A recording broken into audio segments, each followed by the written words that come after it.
Hello મિત્રો, નમસ્કાર. સ્વાગત છે તમારું અમારી ચેનલમાં. તો આજે આપણે આવ્યા છીએ વાડીએ. તો આજે આપણે બનાવવાનું છે છોલે પુલાવ દમ મારીને. તો ચાલો તમને રેસીપી દેખાડું.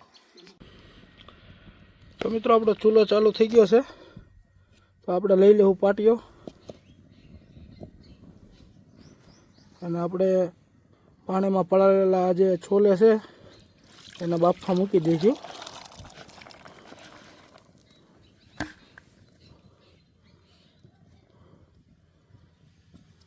તો સરસ આપણે થોડુંક બાફવા ટાઈમે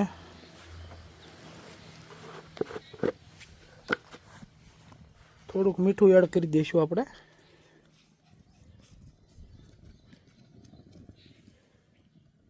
સરસ મજાના બફાઈ જાય ત્યાં સુધી આપણે એને રહેવા દેવી. તો મિત્રો આપણે પાટીઓ લઈ લીધો છે. અને આપણે લઈ લેવું તેલ.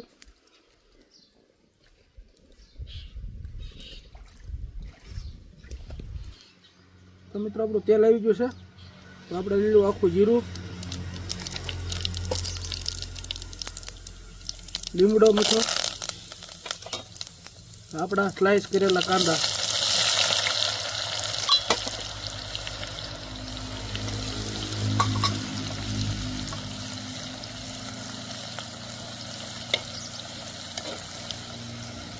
આપણે આને થોડીક વાર પાકવા દઈશું.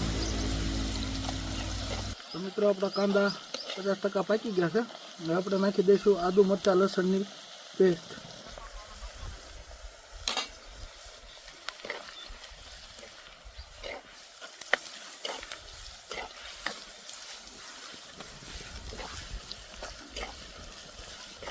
થોડીક વાર આપણે પાકવા દઈશું.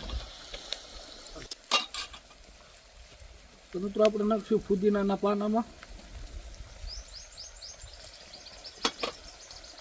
લીલા ધાણા,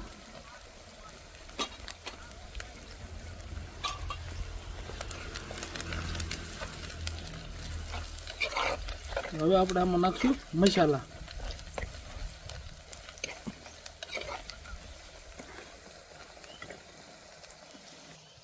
તો મિત્રો નાખશું આપણે અડધી ચમચી હળદર, 2 ચમચી લાલ કાશ્મીરી મરચું,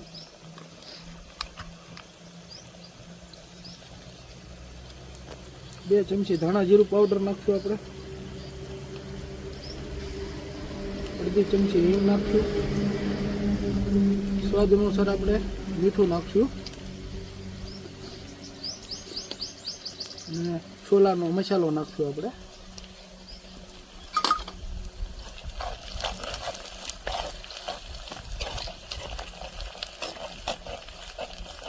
બધું આપણે કમ્પ્લીટ હલાવી લીધું છે.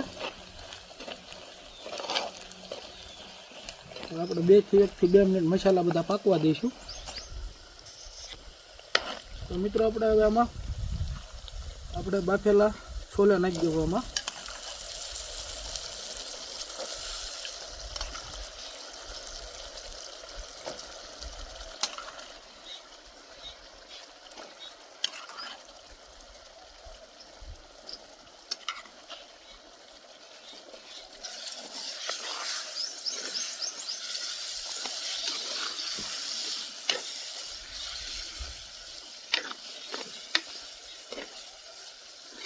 તો હવે આપણે છોલાને થોડીક વાર પાકવા દઈશું. તો મિત્રો હવે આપણે આમાં નાખશું દહીં.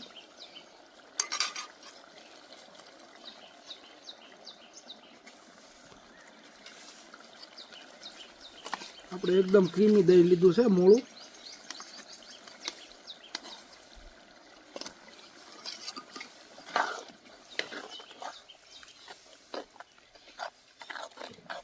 દહીં નાખી આપણે આને 3 થી 4 મિનિટ પાકવા દઈશું.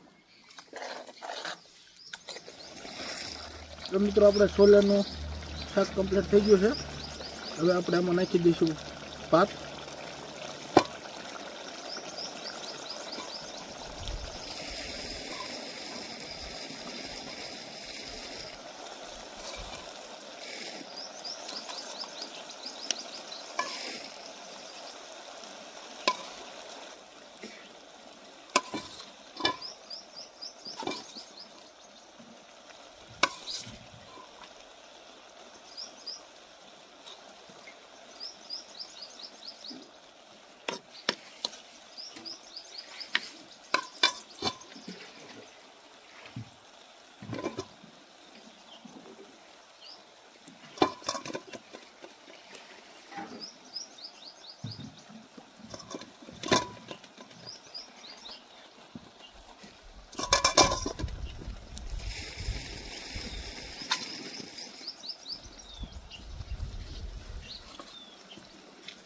હવે આપણે નાખી દઈશું ફુદીનાના પત્તા,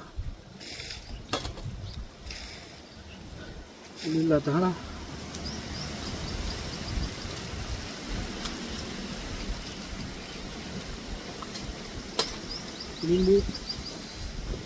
લીંબુનો રસ નાખશું આપણે,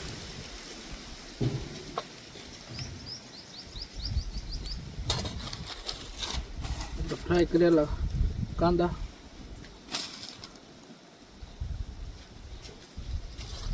માથેથી નાખશું આપણે રોગન,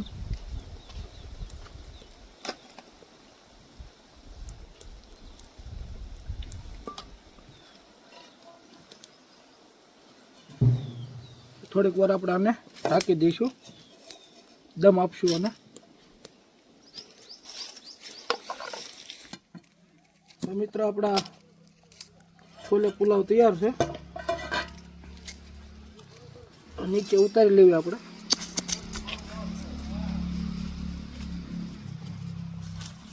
મિત્રો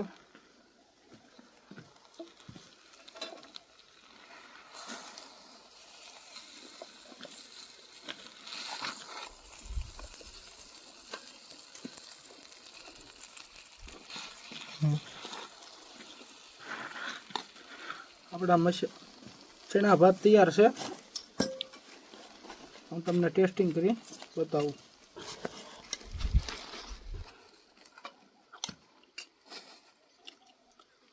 જોરદાર બન્યા છે, એક નંબર. તમે ઘરે બનાવીને ટ્રાય કરજો.